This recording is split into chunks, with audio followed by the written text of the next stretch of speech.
agora. A urgência dá sentido aos dias. Foi-se o tempo de condicionar nossa existência a acontecimentos futuros. A pergunta é: até quando? É agora ou não será? Já não é possível esperar pelos abraços, pelos encontros, pela viabilidade tranquila do que antes era o experimento da liberdade. É urgente. E ser tomado por isso é estar vivo. E que bom!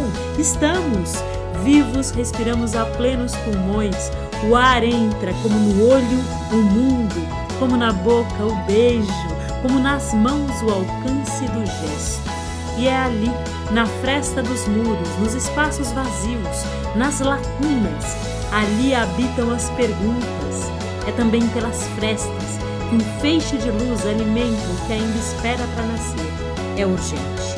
Lutemos para encontrar o ponto de ruptura, a fresta, e diante dela, sem economia de afeto e presença, recobraremos a nossa integridade. Existir junto faz mais sentido. Estamos vivos, movidos pelo desejo de escuta. Se cada um de nós pudesse vestir-se de palavra ou corpo, imagem ou música, história ou vida vivida e encontrar novas hipóteses, aí teremos feito da fresta um elo, uma rede de pertencimentos. E o espaço da cidade será outro. Será possível encontrar as histórias que esperam para serem contadas. Será possível encontrar com gente diversa e suas vozes. Será possível transformar literatura em direito. E cada habitante será nosso convidado para reaprender a sonhar. Quais histórias nos esperam? O que compõe o espaço de criação em São José do Rio Preto que nem sequer imaginávamos que existisse?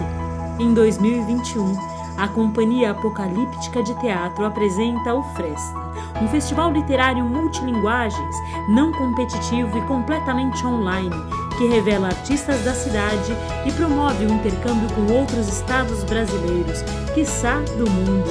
São 65 horas de programação, 10 vertentes artísticas, 90 artistas selecionados e 80% mulheres. É ela, a cultura, que sempre será um lugar para onde voltar.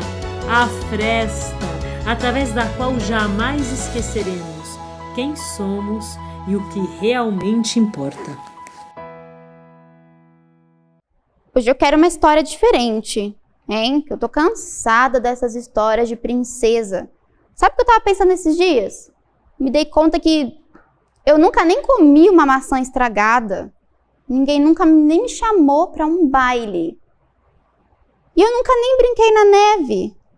Inclusive, se um dia você quiser me chamar para brincar na neve, pode me chamar. Quê? Já chegaram? Onde? Ah! Oi! Achei que vocês viriam mais tarde, mas que bom que vocês já chegaram. Sejam bem-vindos à nossa contação de histórias. Hoje eu pedi uma história diferente para minha bolsinha. A história Antiprincesas. Vamos conhecer algumas mulheres que fizeram história na América Latina e no mundo. Você vem comigo? Mas para isso, nós temos que chamar a história. Vocês me ajudam?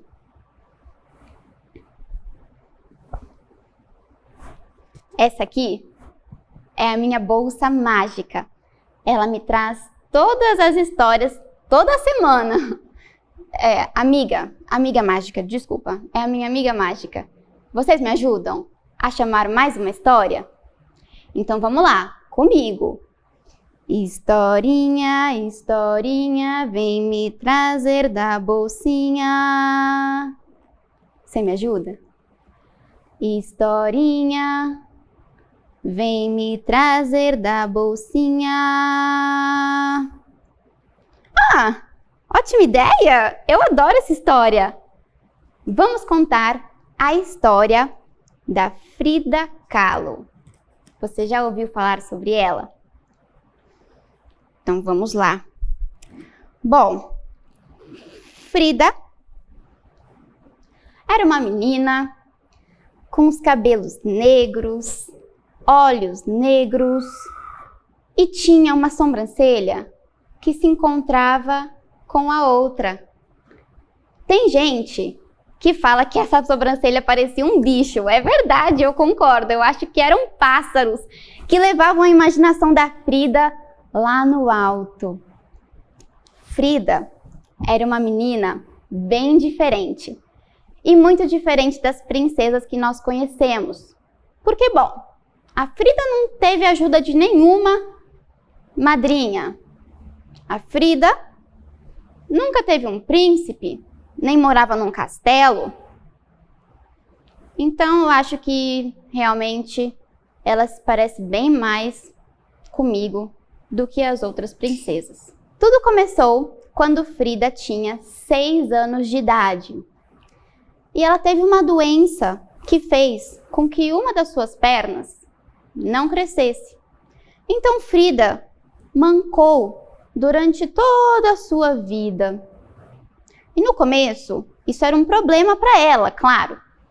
Então, ao invés de usar vestidos, como as mulheres daquela época, Frida fazia questão de usar calças para não ser ridicularizada na escola. Sim. Bom, e não pense que foi fácil para Frida estar na escola, porque naquela época as mulheres eram cuidadas e educadas para serem donas de casa. Acredita? Sim. Elas nasciam para cuidar da casa, para cuidar dos filhos e não tinham a oportunidade de ir à escola. Você vai na escola? Não era nada fácil ir à escola naquela época. Mas Frida teve essa oportunidade. Bom, a Frida morava em uma casa azul. Imagina só morar numa casa azul? Que legal, mas um azul assim muito forte, muito forte. E os pais da Frida eram bastante trabalhadores e fizeram o possível para colocá-la na escola. Não foi fácil. A Frida fez um exame muito difícil para conseguir estudar nessa escola. E bom, ela era uma das únicas mulheres que estudavam na escola. Na escola inteira tinham apenas, sabe quanto? 10 mulheres. Sim, muito pouco, né? Eu aposto que na sua escola tem bastante mulher, mas naquela época não era assim. Então, Frida tinha muitos problemas com relação à sua aparência. Ela gostava de ser bem rebelde e gostava de se vestir como homem. Então, nas fotos de família, a Frida sempre colocava calças, ternos e colocava o seu cabelo bem para trás, preso, para ter o cabelo bem curtinho. É claro que a sua família achava bem estranho, mas para Frida não teria problema nenhum se vestir assim, não é mesmo? Para ela, era uma sensação de liberdade, como ela se sentia bem. Nessa casa azul, Frida vivia com seus pais e as suas irmãs. Bom, na escola, muita gente zoava a Frida. Falava, nossa, que menina esquisita. Por que ela se veste igual homem? Mas, depois que conheceram de verdade a Frida, a mulher que era, começaram a chamá-la de outras palavras. Que divertida! Que elegante! Que interessante! Então, Frida pôde viver muito bem a sua vida escolar. Frida viveu tão bem que se apaixonou por um garoto da sua escola, chamado Alejandro. Eles se apaixonaram e começaram a namorar. Então, a Frida, mesmo com as suas dificuldades com a perna e mesmo com a sua aparência, considerada por muitos peculiar, agora tinha um namorado. Um dia, Frida e Alejandro iam voltar para casa juntos e pegaram um ônibus. Só que esse ônibus ia tão rápido, tão rápido, tão rápido, que se chocou com um bondinho. Nesse acidente, aconteceu algo que iria mudar a vida da Frida para sempre. Frida teve diversas complicações no seu corpo a partir desse acidente. E muitos médicos até acharam que ela nem iria sobreviver. Mas Frida era forte e sobreviveu. Bom, é claro que o viveram felizes para sempre não ia caber aqui nessa história, né? Ela e o Alejandro não viveram felizes para sempre. Frida ficou por anos deitada na cama, sem fazer nada. Absolutamente nada. A Frida teve que ficar deitada, imóvel, por muito tempo. E bom, por mais que ela e o Alejandro tivessem tentado manter esse relacionamento, não deu certo. E Frida continuou ali, deitada. Se ela não se entediava? Claro que se entediava. Quem não ia se entediar? Na cama? Sem fazer nada? Sem nem ver uma TV, porque ela não podia nem mover a cabeça. Então a mãe da Frida teve uma grande ideia. Não foi nenhuma fada madrinha. Foi a própria mãe de Frida, que resolveu pegar em alguns armários um cavalete velho de seu pai. O pai da Frida era fotógrafo e ele sempre saía com a Frida para fotografar diversos lugares interessantes. Ela amava ir fotografar com ele, bom, antes do seu acidente, né? Então, sempre que o pai da Frida fotografava algo que ele amava, ele o pintava. Tinha então na casa da Frida diversas tintas, um cavalete, uma tela, que foram os objetos que a mãe da Frida resolveu juntar e colocar na cama de Frida. Então, Frida ficava na sua cama imóvel e a sua mãe colocou aqui um cavalete, uma tela para ela poder pintar. Sim, foi uma ótima ideia, até a Frida não ter mais criatividade e pensar em alguma coisa diferente para pintar. Ela já estava cansada de ver aquele cenário do quarto dela. E o que a sua mãe fez? Resolveu pegar um espelho e colocar junto à sua cama. Assim, Frida poderia se ver todos os dias. E foi isso o que inspirou a maior parte dos quadros e das obras da Frida. Já que ela tinha que se ver todos os dias, por que não pintar o seu próprio rosto, não é mesmo? E foi isso que ela fez. Frida começou a se pintar todos os dias. Cada dia ela se pintava de uma maneira diferente. Para mudar os quadros, ela acrescentava algumas flores ou alguns animaizinhos que ela se lembrava para colocar junto do seu rosto. Frida, então, passou a fazer diversos autorretratos. Vários. Se pintou demais. E por diversos anos, Frida ficou assim, deitada, se pintando, se olhando, se pintando. Depois de algum tempo, Frida já conseguia caminhar, se mover.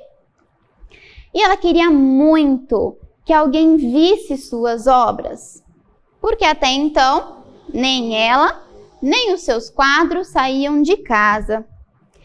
E aí, ela resolveu ir até a escola e encontrar os pintores desse lugar.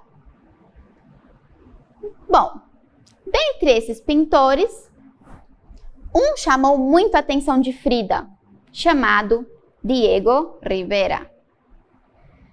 Diego, quando viu os quadros de Frida, se apaixonou. Mas ele não se apaixonou só pelos quadros. Ele se apaixonou pela própria Frida também. E viveram felizes para sempre. Mentira, claro que não. Quem que vive feliz para sempre? Claro que não, bem longe disso. Bom, Frida e Diego começaram a namorar. Contra, claro, os desejos de sua mãe, que achava aquele casal horrível. Mas Frida estava apaixonada. E Diego também. Como eu disse, o Diego não foi um príncipe encantado para Frida. Mas quem que é, não é mesmo? Diego traía bastante a Frida, ficava com outras mulheres. Mas ele também foi muito bom para a vida dela, porque ele levou a Frida a outros lugares. O Diego já era muito famoso lá no país que eles viviam. Você sabe qual é o país? Lá no México. No México. Então, assim como o Diego era bastante famoso, fazia viagens para pintar, ele começou a levar Frida junto com ele. E assim a Frida se tornou uma mulher bastante influente na área artística. A Frida cresceu tanto que ela foi até apresentar em Paris. Sim, ela fez uma exposição em Paris. Bem famosa, né? Bom, eles voltaram para o México porque a Frida odiava esse negócio de ir para a Europa, ir para os Estados Unidos, porque o México sempre estava no coração da Frida. E ela pintou diversos quadros sobre isso. Ela se pintava com roupa europeia, se pintava com roupas mexicanas, para expressar o seu verdadeiro sentimento por esses dois lugares. Sempre claro, deixando muito claro que o México era o lugar do seu coração.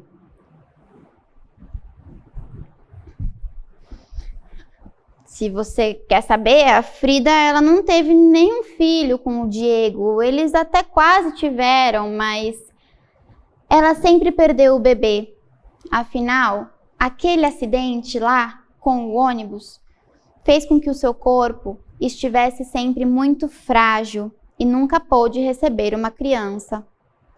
Talvez tenha sido melhor. Afinal, ela ia ter que ficar com o Diego por toda a vida? Não, óbvio que não. Isso também não aconteceu. Eles se separaram. Depois, voltaram.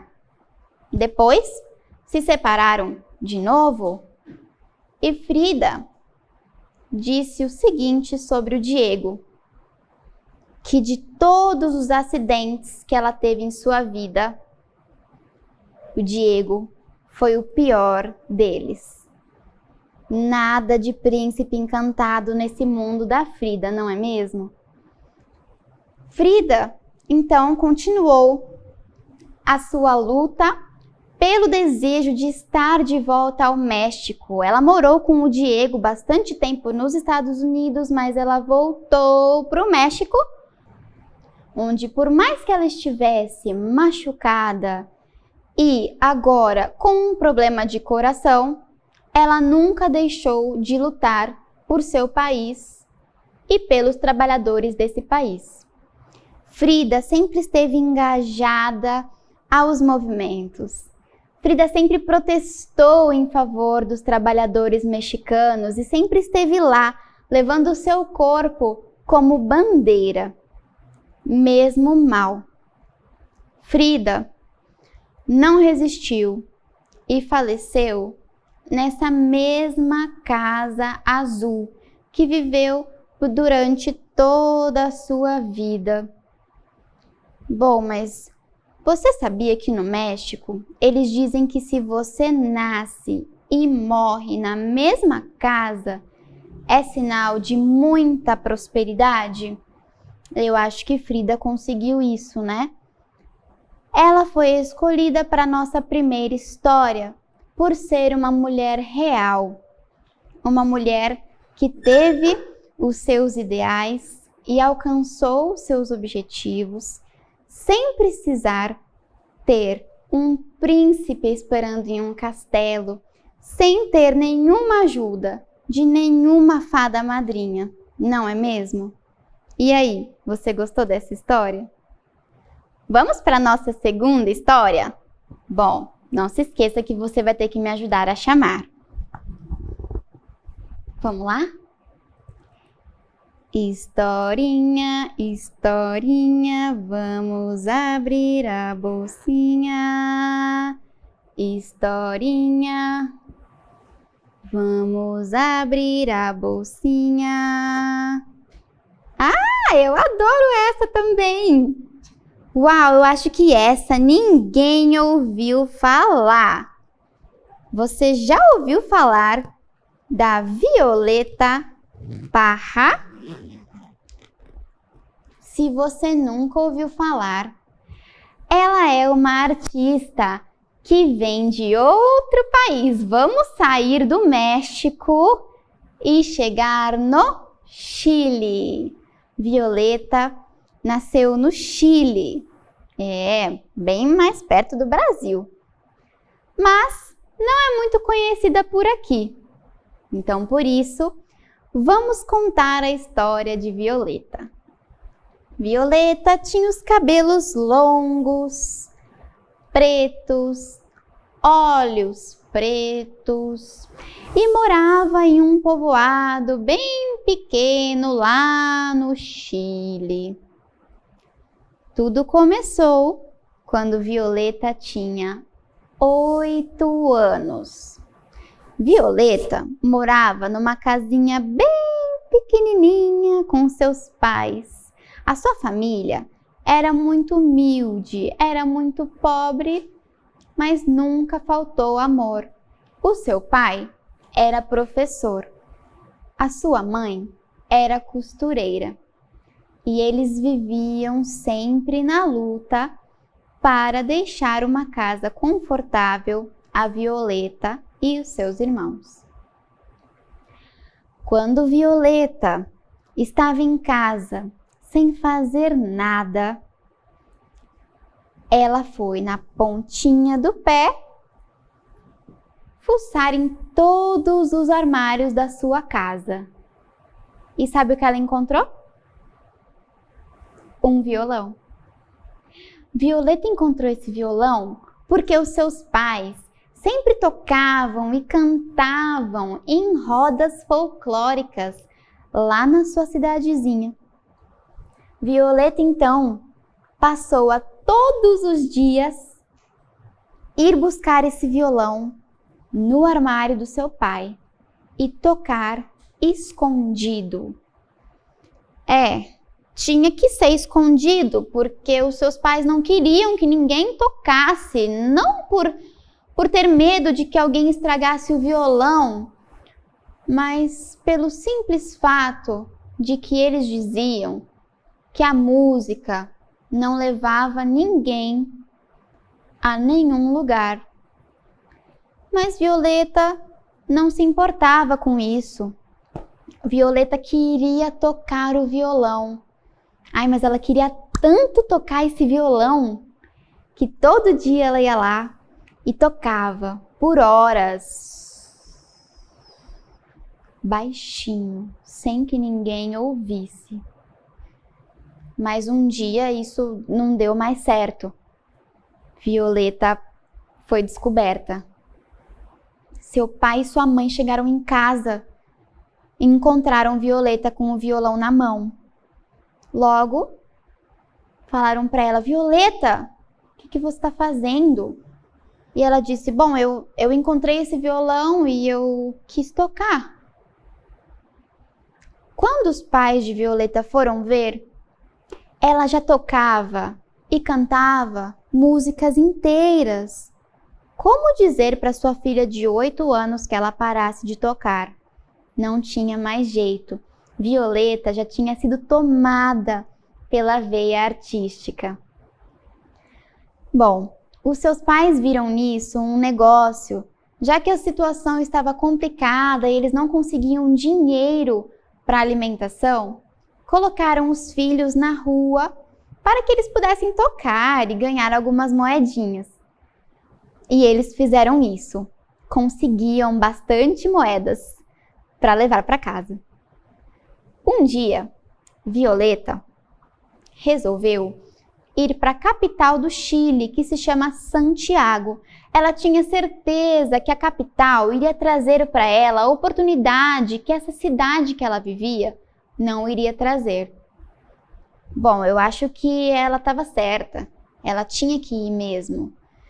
Mas Violeta não tinha nem roupa para essa ocasião. Afinal, ir para uma cidade grande, se apresentar como música, exigiria uma roupa bonita para ela poder ser aceita em algum lugar.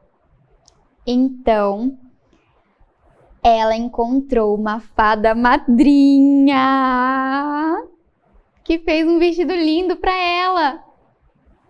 Claro que não, né, gente? Fada madrinha nem existe. A própria mãe da Violeta fez um vestido lindo para ela. Sabe como? Pegou as cortinas da casa, costurou e fez um vestido para Violeta. O melhor vestido que ela já teve. E aí, pegou seu vestido, seu violão, sua malinha e foi para Santiago, a capital do Chile. Lá já estava seu irmão, que também tentava melhorar a sua vida na capital. Violeta, então, junto com a sua irmã, Hilda, fizeram uma dupla e foram tocar em bares. Elas conseguiram uma vaga em um bar super movimentado e todas as noites elas cantavam nesse bar que era frequentado por homens. Só os homens frequentavam bares naquela época. Então todos os homens saíam do trabalho e iam para o bar ver Violeta tocar junto com a sua irmã. Nesse bar, a Violeta conheceu Luiz, um maquinista ferroviário, e se apaixonaram perdidamente. Com ele, Violeta teve 2 filhos. E nem por isso Violeta deixou de fazer a sua música. Mas, um dia, ele chegou para Violeta e disse: "Eu quero alguém que fique em casa com os meus filhos e não que saia para trabalhar." Violeta disse: "Então, vou-me embora, porque eu não vou deixar de cantar e tocar." Violeta seguiu a sua carreira com os seus 2 filhos. E nesse tempo, além de tocar e cantar, Violeta se incluiu em diversos grupos artísticos, onde eles podiam se encontrar nas ruas, e ela fazia uma bebida que se chama mote con huesillos, uma bebida típica do Chile. Ela fazia a bebida, outros artistas iam vender de casa em casa e assim ela conseguiu sobreviver com os seus 2 filhos. Aí, Violeta encontrou uma outra pessoa, o segundo Luiz da sua vida. Com ele, Frida teve mais 2 filhos e as coisas começaram a melhorar. Violeta ganhou um programa de rádio, acredita? Sim, onde ela cantava, tocava músicas que muitas pessoas já tinham esquecido. Bom, eram músicas bem antigas, chilenas, eram músicas folclóricas que Violeta sempre ouvia com seus pais, mas que todos os chilenos já tinham esquecido.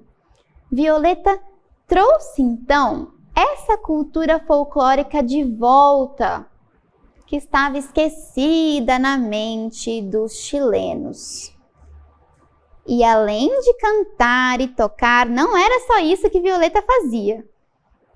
Sempre, quando era pequena, Violeta ia numa área rural.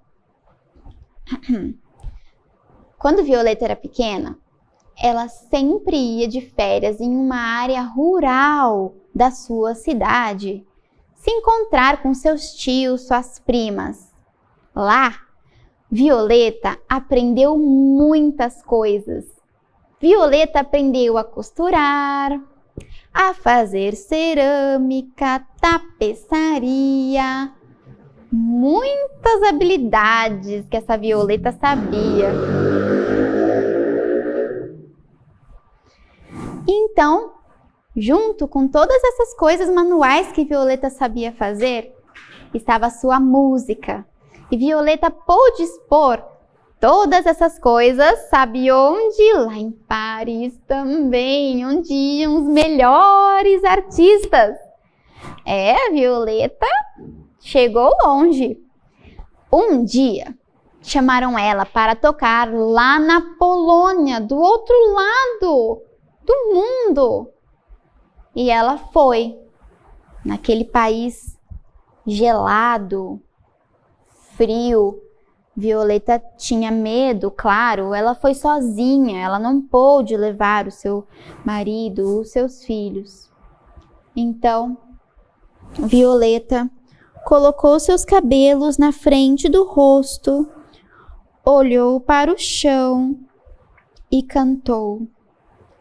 Cantou como se ninguém estivesse lá. Violeta foi tão aplaudida, mas tão aplaudida, que no dia seguinte, quando Violeta caminhava pelas ruas, as pessoas jogavam flores para ela. Pode imaginar? Mas claro, nada é fácil, né? Quando voltou ao Chile, a Violeta até ganhou um prêmio pela sua música. Mas ela teve que pagar para entrar na premiação. Nada é fácil para uma mulher, não é mesmo? Nada. Bom, Violeta é uma outra mulher que conseguiu atingir os seus objetivos sozinha, sem ninguém para ajudá-la. E aí, você gostou dessa história? Eu já tô um pouquinho cansada. Acho que a gente pode continuar outro dia. O que você acha? E você? Gostou? Eu espero que sim. Um beijo. Tchau!